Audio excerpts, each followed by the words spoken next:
Each one of us, in order to come into this world, into this realm, we have to pass through the waters within our mother's wombs.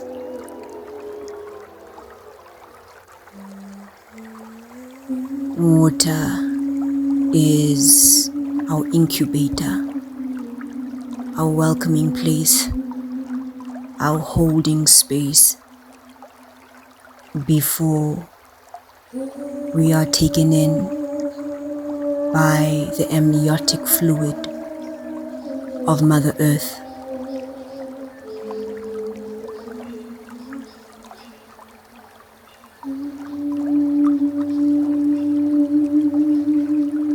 In this sound offering, I want to speak on the water, pray over the water, thank the water, glorify the water.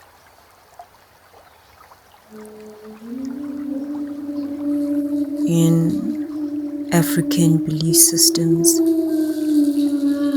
it is said that the state of the waters, the health of the waters, the presence or lack of presence of the waters points to the health of the woman and their wombs, as well as the sanctity, the innocence, the health of the children.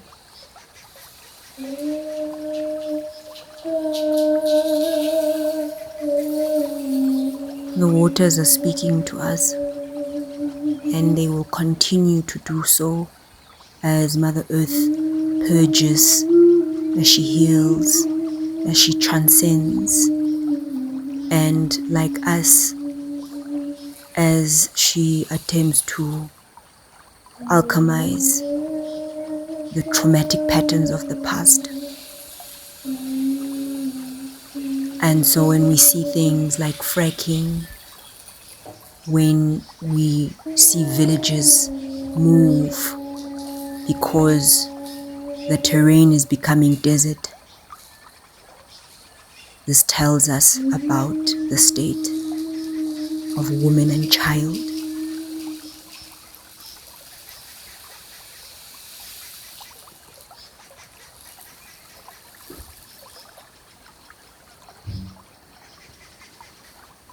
I'm calling onto the divine spirit of the waters. Water is formless, it's odorless, it's transparent, it's shapeless, it's tasteless, it's supple and fluid.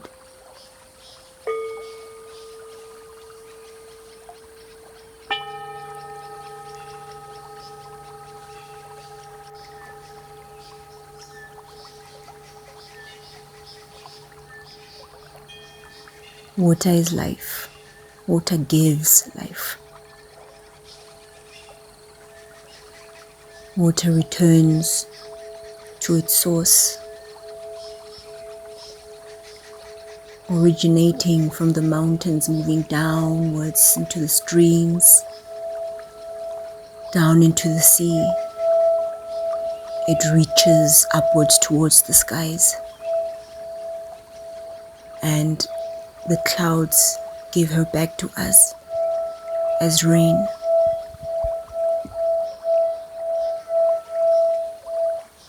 We cannot control water, and when the flow of water is blocked, the flow of life is blocked.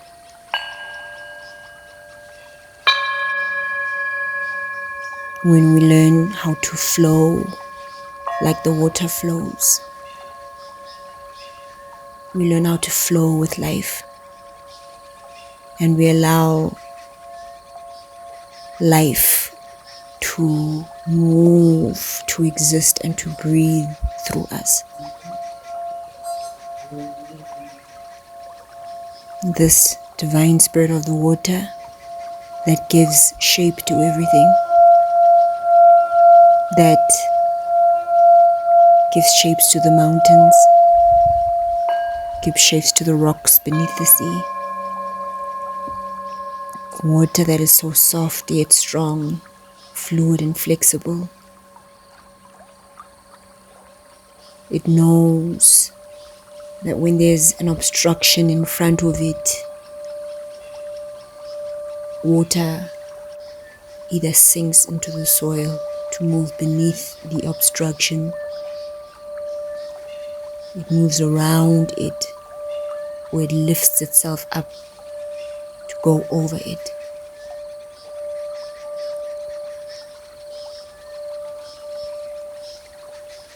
Water,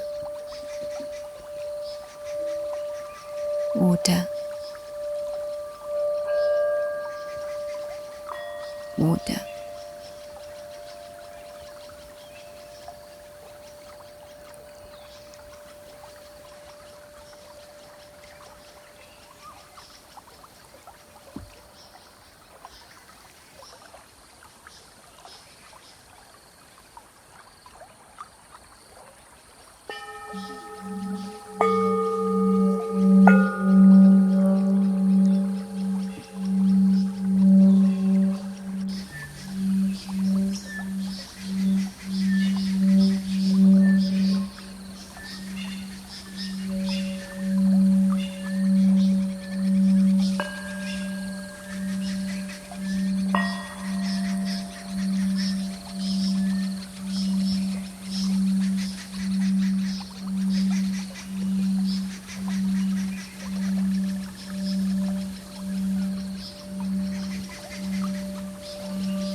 Water does not resist. Water flows. When you plunge your hand into it, all you feel is a caress. Water is not a solid wall. It will not stop you. But water always goes where it wants to go, and nothing in the end can stand against it. Water is patient. Dripping water wears away a stone. Remember that, my child. Remember, you are half water. If you cannot go through an obstacle, go around it. Water does. Margaret Atwood.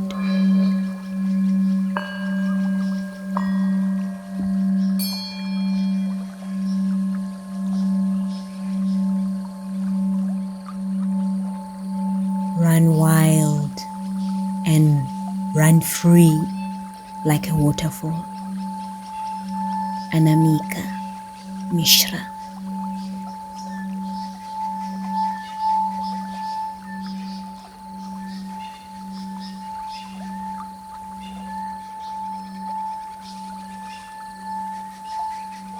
Nothing is softer or more flexible than water, yet nothing can resist it. Tzu.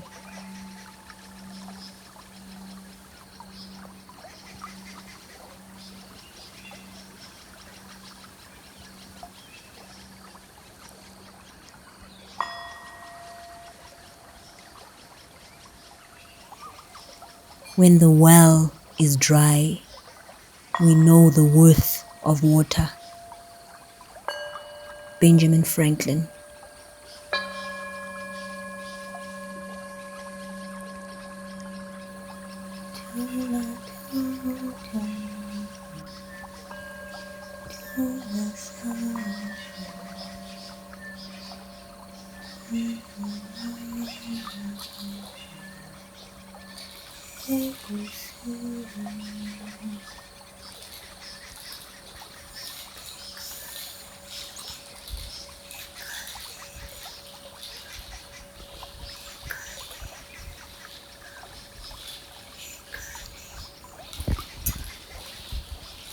Those we call Dagara people live by.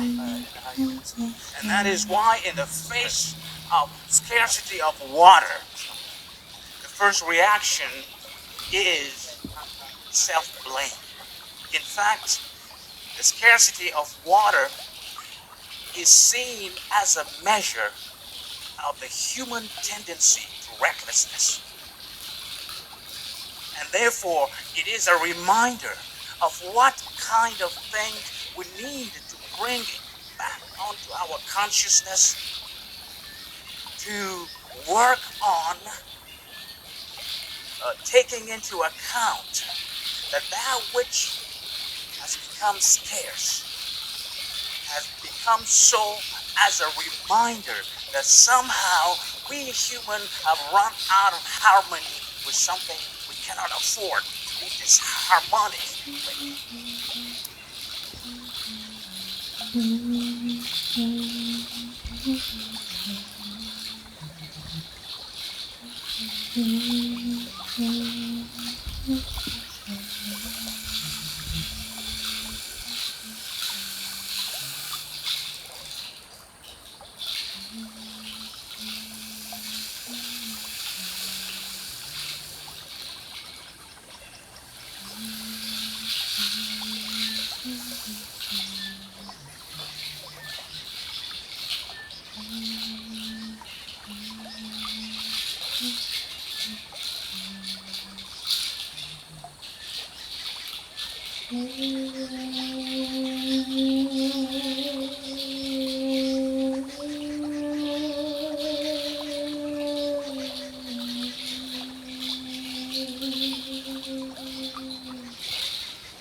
When the water is not allowed to flow,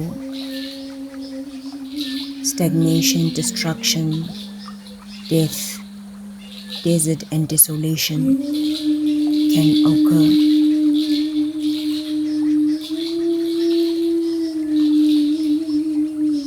If water is life, it means that water is our beginnings.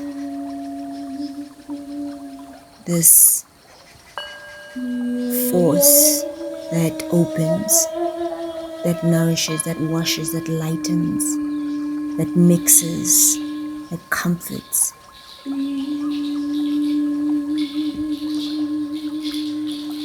The water that teaches us how to be flexible, how to be fluid, how to be like liquid.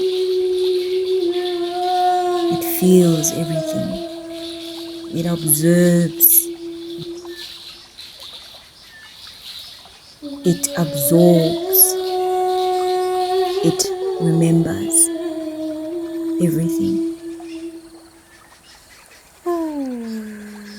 Like the cycles of our life, water is cyclical.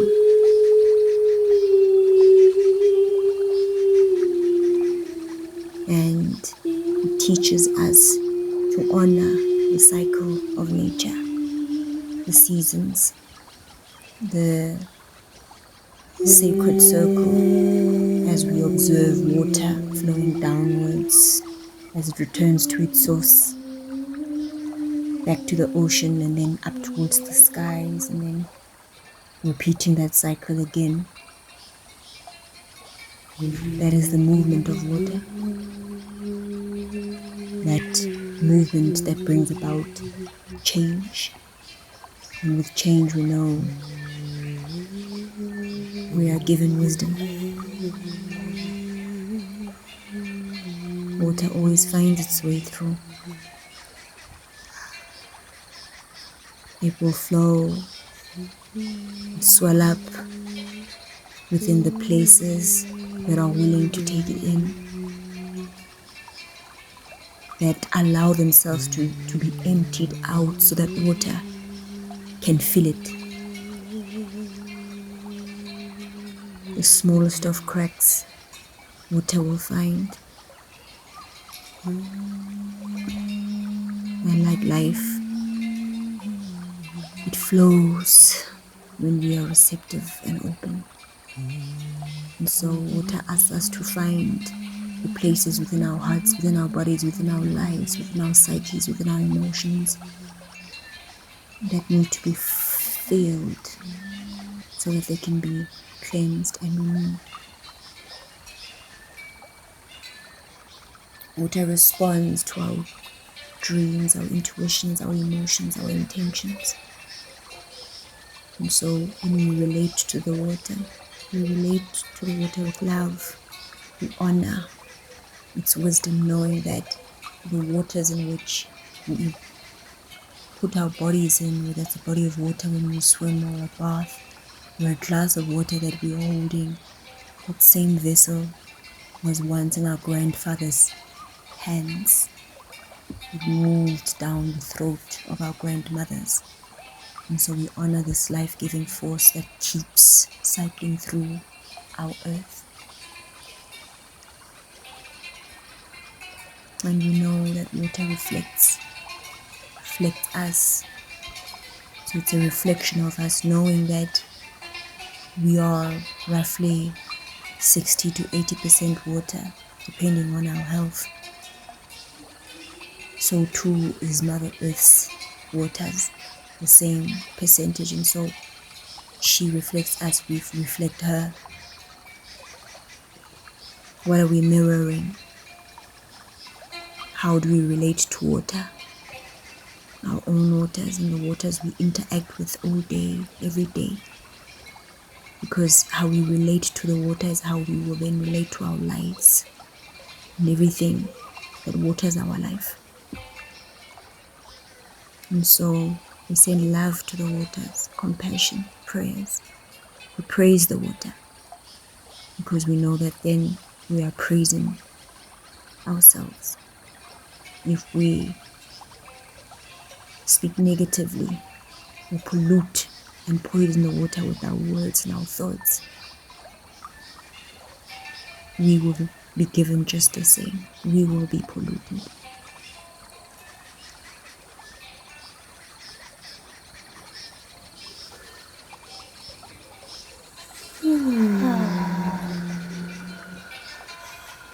So,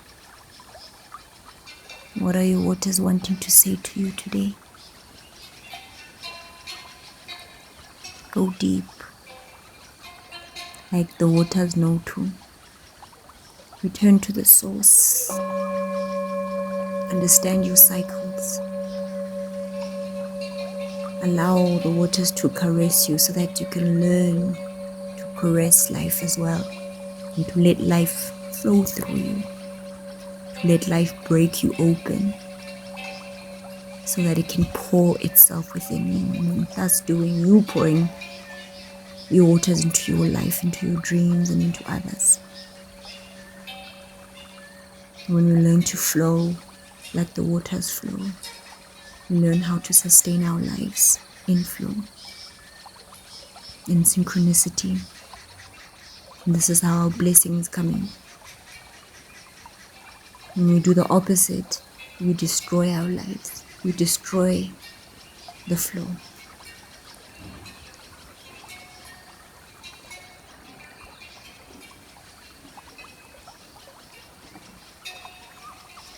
Ask the water to teach you how to flow like it does, so that you can touch and know magic and be magic like she is.